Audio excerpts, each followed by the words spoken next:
Thank you for your patience.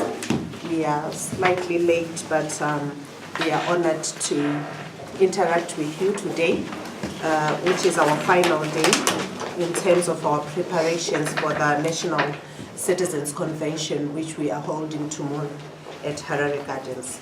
I have my colleagues here, Briggs and Nyari, who are with me to take your questions and any clarifications that you may have after I read the press statement.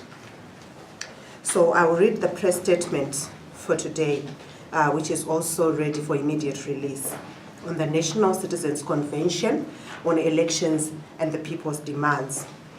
The Citizens Manifesto will host a National Citizens Convention under the theme Our Zimbabwe Dream on Friday, 20 July at Harare Gardens, starting at 8:30 a.m.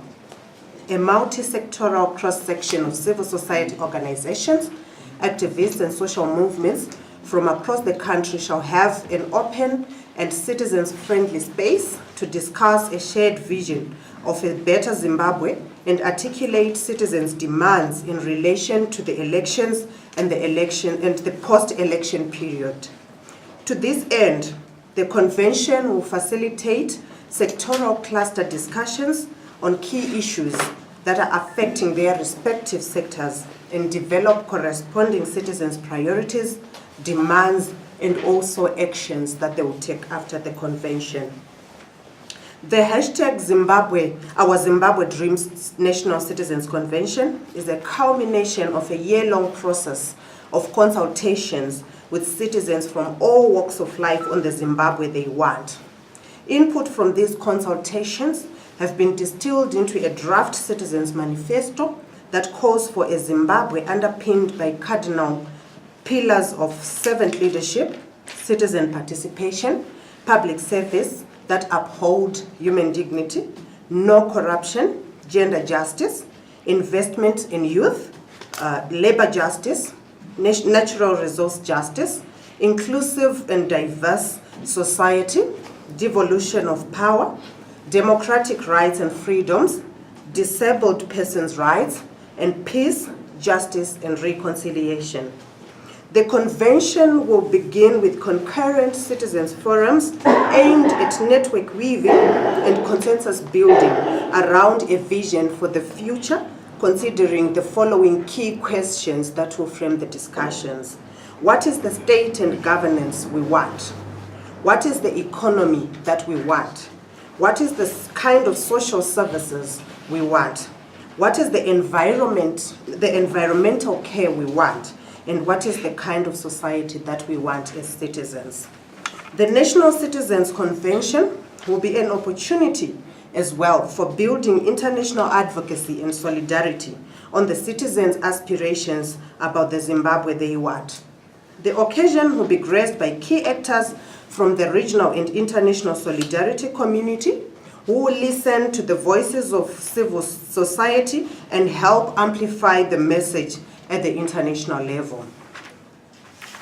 Amongst the international community dignitaries that have been invited and accepted our invitation and will be present is a delegation of the elders that will be led by Kofi Annan, the former UN Secretary General, who are visiting Zimbabwe to support all actors working for free, fair, transparent elections and a brighter future for the country. The delegation also includes Mary Robinson, former President of Ireland, and Lakhdar Brahimi, former UN and Arab League Special Envoy to Syria and former Foreign Minister for Algeria. The Elders, as you may know, is an organization of independent global leaders founded by Nelson Mandela. They offer their collective experience to promote peace, justice, human rights worldwide, and we'll be honored to have them interact with us tomorrow at our convention. The elders will listen to the summation of the citizens' deliberations, focusing on the key questions that have been outlined above as I read them out, in line with a shared vision of the kind of country we want to live in and articulation of specific citizens' demands in relation to the elections and the transformation that we want to see in the country. Thereafter, Mr. Anand, who is the head of the delegation, will deliver a speech on behalf of the elders in a discussion that will focus on the role of the international community. An invitation which is open both to the citizens and also various political actors in Zimbabwe who are active in the upcoming harmonized elections has been extended as well to some political actors who, if they choose to come, they will also be there at our convention, the National Citizens Convention, and they will have an opportunity to listen in on the citizens' feedback, which will outline important issues of concern to citizens for each respective pillar and express key principles for people-centered solutions, as well as dead citizens' demands to guarantee that our future is attained beyond the 2018 general election.